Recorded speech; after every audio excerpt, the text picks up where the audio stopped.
Okay, welcome everyone to my new series where I will be grading and ranking all of the classic SpongeBob episodes.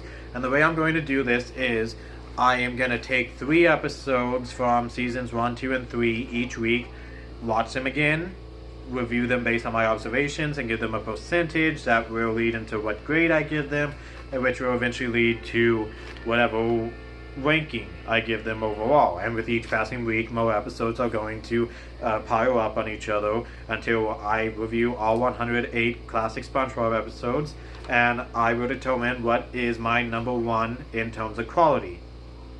The way I'm going to do this is I have 7 categories, and they are all worth 10 points. I do give extra credit and even negative credit based on my observations. So one category could get 15 points, and that gets the episode an extra 5 points. And if another category could get, say, -1 point, and that will deduct from the overall score. And the overall score, the initial overall score, is 70 points total. And so, 70 out of 70 is a perfect 100%.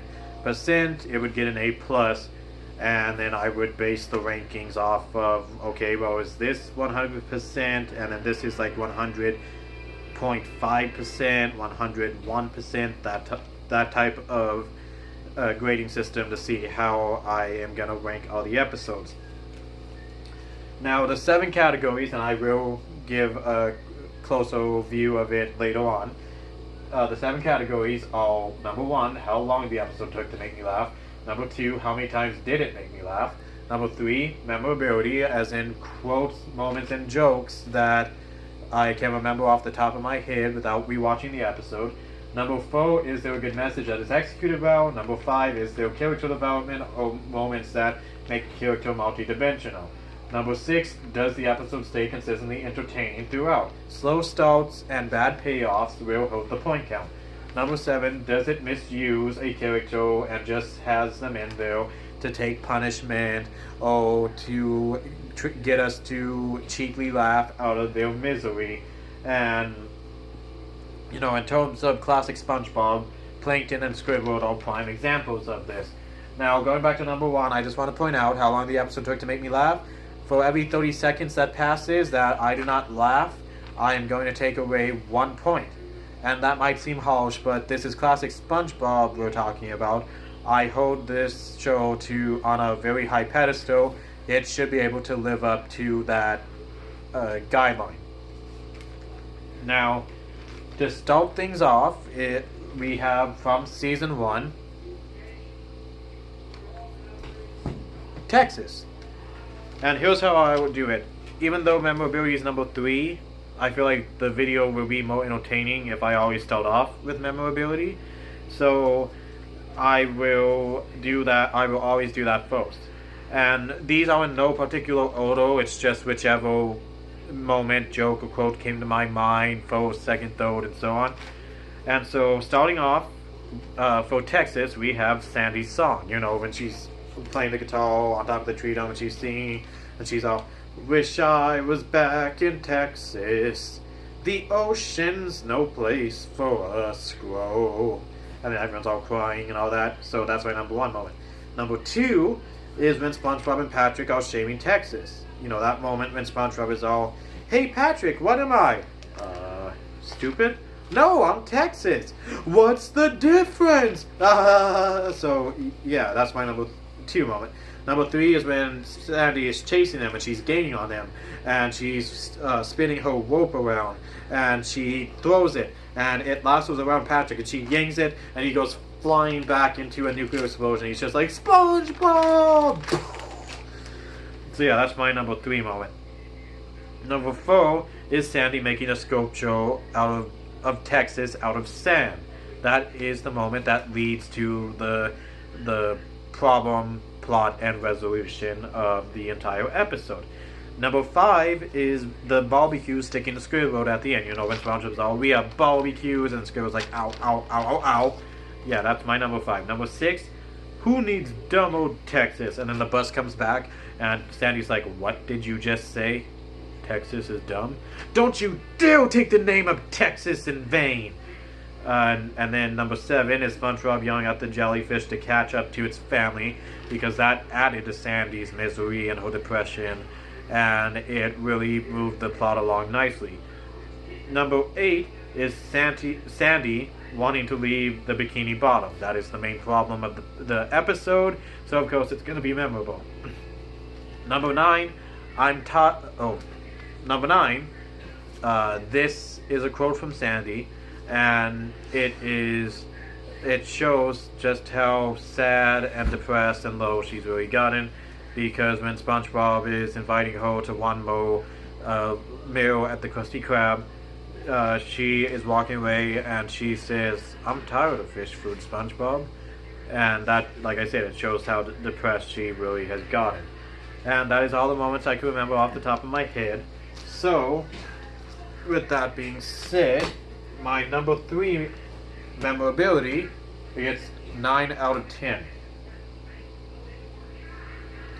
Now we move on to number 1, and that is how long the episode took to make me laugh. And I did time this. It was exactly 1 minute, 7 seconds in. And like I said before, for every 30 seconds the episode goes by, I take a point off.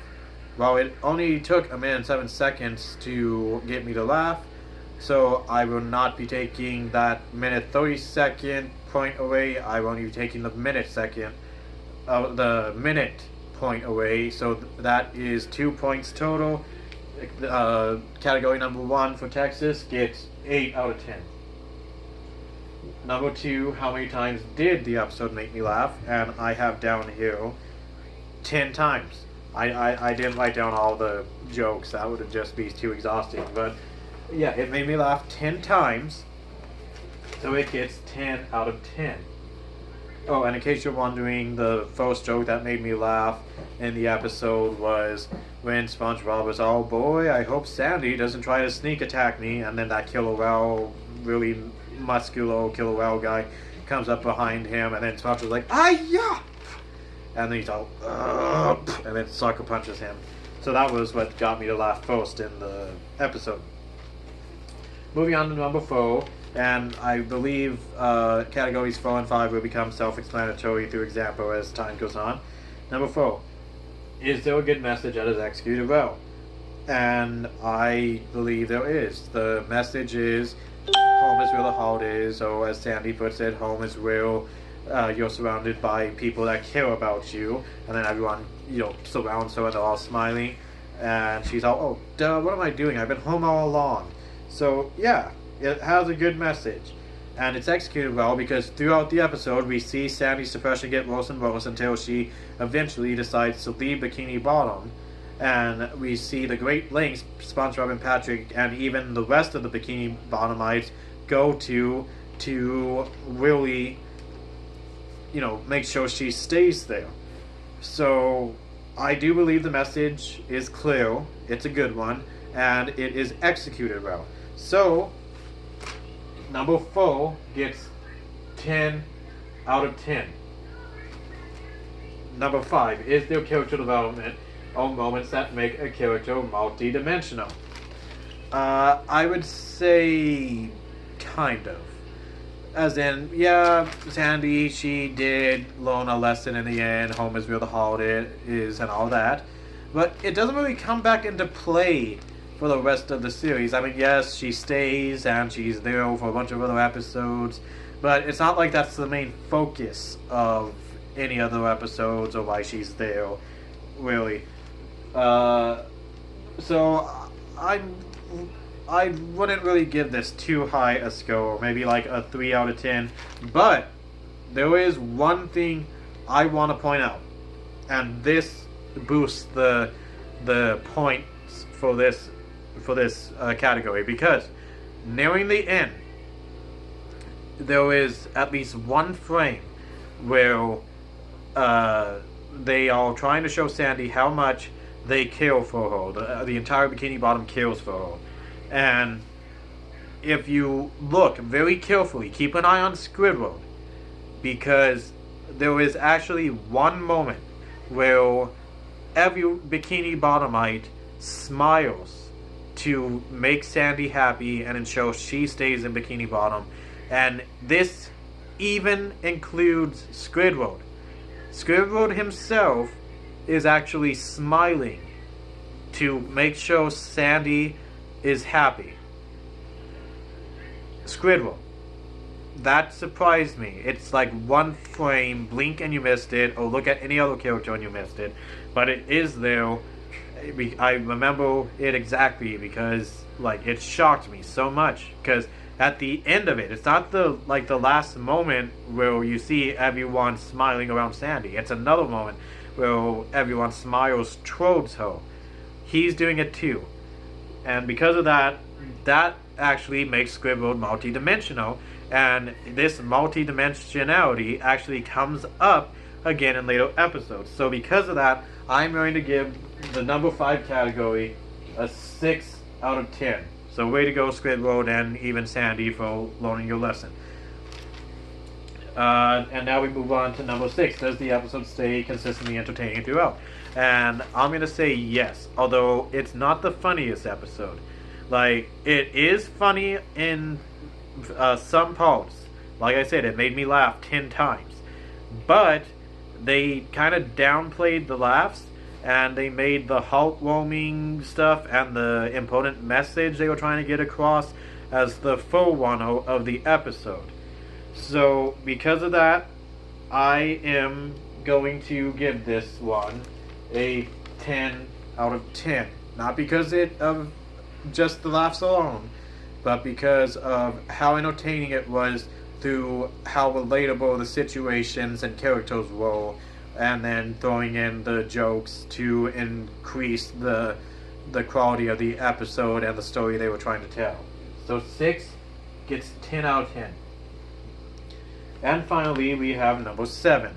And it is, does it misuse a character just for the sake of laughs or as punishment? And as I said before, Plankton and Squirrel are prime examples. The thing is, they didn't really focus on those characters in this episode, so we don't have to really worry about them. But did it misuse Sandy's character? No.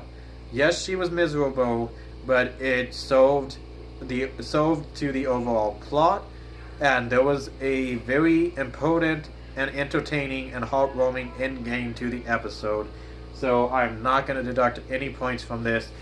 Number 7 gets a 10 out of 10. And so now it's time to tally up the points. So, as I said before, number 1, how long the episode took to make me laugh? It took a minute. It gets 8 out of 10. How many times did it make me laugh? 10 out of 10 times. Number 3, memorability. Quotes, moments, and jokes that I remembered off the top of my head. I remembered 9 of them. It gets 9 out of 10. Is there a good message that is executed well? Yes, and yes. 10 out of 10. Is there character developments or moments that make a character multi-dimensional? Yes. 6 out of 10. Number 6. Does the episode stay consistently entertaining? Yep. Not in the conventional SpongeBob way, but it does. And finally, number 7. Is a character misused? No. 10 out of 10. So if you add that all up together, then Texas gets a grand total of 63 points overall. Calculate that out of 70, and you have a 90%. And that is a A-. So far, of course, especially since this is the first episode I reviewed, it is my top ranked episode. Will it stay at the head of the pack after I review my next 2 episodes for this week? I'm not going to tell you that just yet. So stay tuned, because next up we will be reviewing As Seen on TV from Season 3 and Life of Crime from Season 2. Oh yeah, it's about to get real, people.